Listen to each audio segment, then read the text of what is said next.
There are few things in life that are as fulfilling as watching a child learn and develop. The child, the school, and Defilement. The rape story among students of the Christian school between juvenile made a far-reaching exposure of the brazen negligence of school owners and their management over their students. This is one story too many in recent times. These children were making out with one another and recording it with their phones, undisturbed and relaxed, at Dubai, where the school had taken them to participate in a competition. They obviously have been doing this very act regularly, from the way they made jest of one another while the act was ongoing. In the video uploaded by the students, you will notice that there was no one supervising the students. A female student sneaked into the embrace of some boys right there in the same apartment. Where was the supervisor or the school representative who took them to this competition and paired them all in the same room without a duty of care? Has he or she been punished or possibly sacked? These children could have as well sneak out of the apartment into town and then get hurt without anyone knowing. The school under reference is not just negligent, they are an enabler, because when they eventually found out that something very untoward had happened, they try to cover it.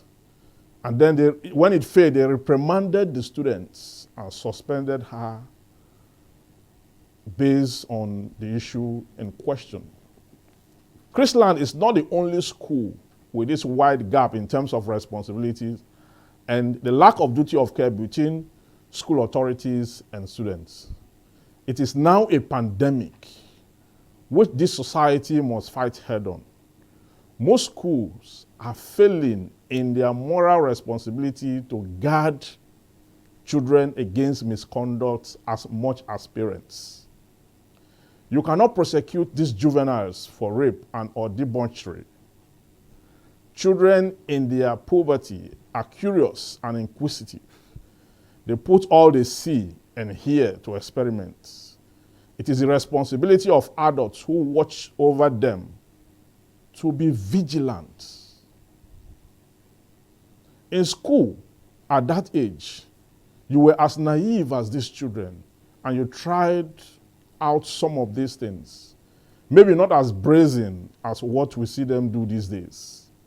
There wasn't just a mobile phone to record and an internet to post your stuff.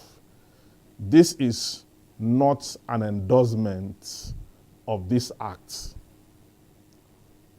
My point is that the school must take full responsibility for this and put their house in order. There is no point acting defensive. Negligence is visibly inferable from the school's approach to watch over children left in their care to learn, especially when these children are on a mission outside the shores of this country representing their schools in a competition.